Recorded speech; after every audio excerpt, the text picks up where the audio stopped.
Everything we have ever assumed about the Upside Down has been dead wrong. The Stranger Things. Volume 2 trailer just got released, and man, we have a lot to talk about. The trailer teases us a lot without revealing too much information, and the music used, Upside Down by Diana Ross, couldn't be more fitting.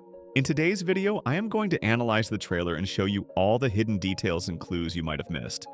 The trailer starts with the aftermath of the library attack, alongside Will's speech saying, "We failed. We never stood a chance." This is most likely about failing to protect the kids, but what's interesting is the second part. We never stood a chance. Now that Will can connect to and use the hive mind, I believe he now understands the full power Vecna has, and this frightens him. His tone feels really down and he seems completely discouraged. Joyce's pep talk, "This is not over, not by a long shot," doesn't give Will the comfort he needs. Next, we have a premiere in Stranger Things. It's Mike's first time in the Upside Down. He only needed 5 seasons to complete this achievement. Now, the only one who still hasn't been in the Upside Down is Lucas, and honestly, I really feel bad about that. My poor boy is left last in almost every aspect of this show. Moving on to all the shots with Max and Holly, I want to address them together. We start with this sequence, which appears to be happening inside the Wheeler house. After watching the entire trailer, I believe Holly is running through her memories to hide from Vecna. We saw a similar situation with Max in Season 4. I think Max is teaching Holly how to use those memories to escape, and Max follows her in the process. This is what all the doors represent. Now, I also need to talk about Holly and the Cleric D&D figurine that Mike gave her in Episode 1. The Cleric class can't open portals in the traditional sense, but they do have spells that can transport their party to a desired location. So there is a possibility that Holly could create a portal between dimensions and help all the kids escape from Henry. However, I feel like this has very low chances of happening, and honestly, it would be a bit of bad writing to suddenly start giving all the children powers. So all the scenes with Max and Holly are the two of them running through Holly's memories while trying to hide from Henry. Later on, we see Dustin, Steve, Jonathan, and Nancy arriving at Hawkins' laboratory and discovering that massive energy source. I believe this is when Dustin realizes the real truth about the Upside Down. We can hear that speech happening while they're inside the lab, and that massive energy really deserves a Mother of God reaction. Moving on, we see Eleven back in the real world, blindfolded and preparing to add static to her headphones in order to enter the void and begin a search mission. What's really curious is what she could possibly be searching for. We then get our first shot of Kali in the trailer along with dialogue between her and Eleven, where Eleven asks for her help in killing Vecna. Kaylee's addition would be a huge boost to their firepower, but would she really join Eleven that easily? We also see the same scene from the official trailer with Nancy and Jonathan on top of Hawkins' lab. But this time, the sequence lasts 3 frames longer, and we actually see the explosion happen. In that moment, Nancy and Jonathan are still there and get thrown back. I'm really curious how that explosion didn't kill them, or at least leave them injured, because it's massive and seems to travel through all of Hawkins. I don't know about you, but for me, Murray always steals the show and I love his character. This time, we see him driving into the military base with Robin, Dustin, Mike, and Will in the back of the truck, while Nancy once again proves she's the most badass character in the entire show, going up against the military by herself. Her weapon progression is honestly something that needs to be studied. But don't let Nancy's badassery distract you from the important details here. At the end of Volume 1, Nancy and Dustin were trapped in the Upside Down, but now they're back in the right side up. This means this scene takes place after their visit to Hawkins' laboratory, and after that massive explosion. If we take all of this into account, it means they now know the truth about the Upside Down, and have come up with a plan to deal with it. We can also see that Dustin and Nancy have changed their clothes. Dustin wearing the ghillie suit and Nancy fully geared up like Rambo. Based on the information we got from the official trailer, we can speculate that this scene happens before the one where they're in the Upside Down on top of the radio tower antenna. Most likely, the reason they need to storm a military base is because that's where the portal to the Upside Down is. And whatever their plan is, it's urgent enough to justify such a drastic move. We later learn that Lucas and Eleven are also inside the truck. Later on, we see the scene with the Demodogs attacking the hospital, and this is most likely Vecna's plan to kill Max once and for all. Vecna learns that Holly met with Max, and in order to stop them, he sends the Demodogs after her. This scene with Vicky made a lot of fans think this could be the first death of a character in Season 5, but I'm here to guarantee that she's safe, at least for now. In the scene where Lucas is protecting Max and hiding from the Demodogs, we can spot a nurse right here. And this must be Vicky. That means she survives the Demodog attack. Honestly, I'm way more worried about Karen and Ted than I am about Vicky, but we'll have to see how things play out. I just want to point something out here. Considering episode 6 is called The Escape from Camazotz, and how intense these hospital scenes are, wouldn't it be amazing if Max woke up during these events and saved Lucas and Vicky at the exact moment when they think there's no escape left? Moving on, we see a scene with Robin, Mike, and Will outside the radio tower, and we see Will using his newly acquired powers. The big question is, doing what? The answer is, we don't know yet, but whatever he's doing, he definitely pisses Vecna off. From the official trailer, we know there's a scene with black particles surrounding the radio antenna, and based on the fact that it's nighttime and Robin is wearing the same clothes in both shots, I think whatever Will does triggers Vecna to send the Mind Flayer particles to deal with him. Or here's an even crazier theory. What if the black particles were summoned by Will himself?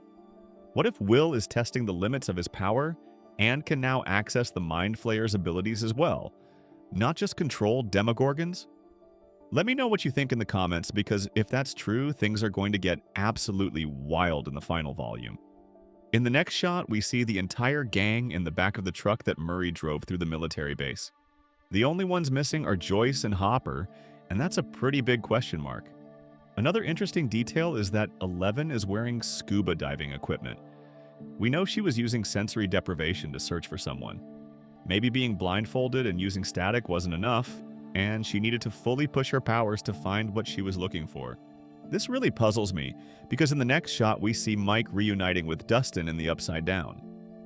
Based on the clothes in the background, this reunion is happening at Hawkins Lab. But the confusing part is that we can also spot 11 in the background. And she's wearing the same scuba diving gear. We know the truck scene happens after this one because of Dustin's outfit. Here he's wearing his trench coat, while in the truck he's wearing a ghillie suit. But 11's clothes don't match what she was wearing at the end of Volume 1, and Mike is clearly with her. So here's what I think happened. After Volume 1, 11, Coley, and Hopper returned to the real world. The scene where 11 is blindfolded at the radio station is her trying to locate Dustin and the others, but she can't pinpoint their exact location. That's why she later uses the sensory deprivation tank they built at Hopper's cabin, allowing her to finally locate them at the lab. After that, Mike and 11 go in to rescue them from the Upside Down. I still don't have a clear idea of who that body falling through the hellscape is, so I'm sticking with my original theory that this is a memory from when Henry was young and first arrived in Dimension X. Here's something most of you probably missed. I didn't catch it on my first watch either. I only noticed it when watching the trailer in slow motion. In the scene with the Demodogs attacking the hospital, we can actually see that Robin is present. The next shot of Henry glitching and changing appearances is truly epic. It signifies that there's no more play. He reveals his true self and almost corners Holly. Just look at how terrified she is. This scene also takes place inside the Wheeler house, and the fact that we only see Holly here makes me hope, just a little, that Max managed to escape and wake up from her coma. However, I'm almost certain Holly gets captured by Vecna in this moment, especially because he says, "It is time." His plan is ready to be put into action. No more games, no more hiding. We're officially entering the final stage of Stranger Things. We then see Kaylee attacking a guard, and this is most likely happening in the first episode of Volume 2, when she, 11, and Hopper escape the lab. After successfully getting out, they probably head to the church to meet up with Dustin and the others, but by the time Hopper and the others arrives, the rest of the group has already gone back to the lab. The scene where Robin turns up a power switch and electrocutes the Demogorgon most likely happens in Episode 5, Shock Jock. The real question is, why would they do that? Wouldn't this hurt Will? Or maybe Will is unconscious and they're electrocuting the Demogorgon in hopes of waking him up.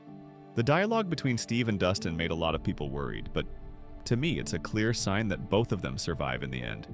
I'm really glad to see their friendship back in full force.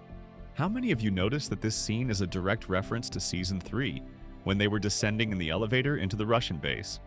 Moving forward, we see 11 using her powers to destroy some vines. Based on the background and her outfit, this scene is happening at Hawkins Lab in the Upside Down. The only reason 11 would destroy those vines is if someone is trapped inside them. We've seen this multiple times in Stranger Things, but the big question is who? A wild guess would be Will. In the official trailer, we see Will trapped in vines, and the lighting looks very similar to this scene. So do you think Eleven is rescuing Will here? Or does this moment represent something completely different? Dustin says that everything we assumed about the Upside Down was wrong. And even though I don't personally believe the next theory I'm about to mention, it's a wild idea that's still worth talking about. What if Will has been in the Upside Down this entire time, acting as its core? The thing sustaining everything. And the Will we rescued back in Season 1 was actually a doppelganger. A flayed version of Will implanted by Vecna so he could slowly carry out his plan? That would be absolutely insane. Moving forward, we have the scene where Eleven is standing against a massive storm in the Upside Down. If you look closely, you can spot Kaylee behind her and Hopper on her right. Based on their clothing, this scene takes place right after they escape the military base. And the fact that Eleven throws a tombstone aside only reinforces the idea that the three of them head straight to the church after breaking out of the base. Next, we get a scene that appears to show Dimension X finally emerging into the Upside Down. Lastly, we have the shot of Vecna. Based on the background, we can speculate that he's in the same place where he stored all the children. But the real question is, where is this? Or maybe even what is this? Because to me it looks like actual teeth. Really big teeth. It also seems like Vecna is drawing power from this place. We can see vines attaching themselves to him, so whatever this is, it's most likely the source that stores all the power from Dimension X. Do you remember the vision Vecna showed Nancy? He showed her the portals opening in the exact same locations as they later did in Hawkins, and Nancy was absolutely terrified by what she saw. She also mentioned seeing a massive monster with an open mouth. That's why I believe Vecna might actually be inside that giant monster. The background really does resemble a huge mouth filled with teeth, and since everything Vecna showed Nancy has come true so far, that monster should exist somewhere in the Upside Down as well. The last thing I want to address is to reassure some people that Jonathan isn't going to die. A lot of fans were worried because Jonathan only appears in one scene in this trailer, and they assumed that meant he was going to bite the dust. But here's the thing. In the official trailer, we already saw a scene of Jonathan hugging the group together. I previously speculated that this moment takes place in Volume 3, and this trailer basically confirms it. We can clearly see Dustin in his ghillie suit and Eleven wearing the scuba diving equipment. So you can relax. Jonathan survives. And with that, we conclude today's video. This is just my first reaction and initial analysis of the trailer, and I'll definitely be coming back with a much deeper breakdown soon. Thank you so much for watching, and if you think I missed something obvious or important, let me know in the comments and I'll take a closer look in the next analysis.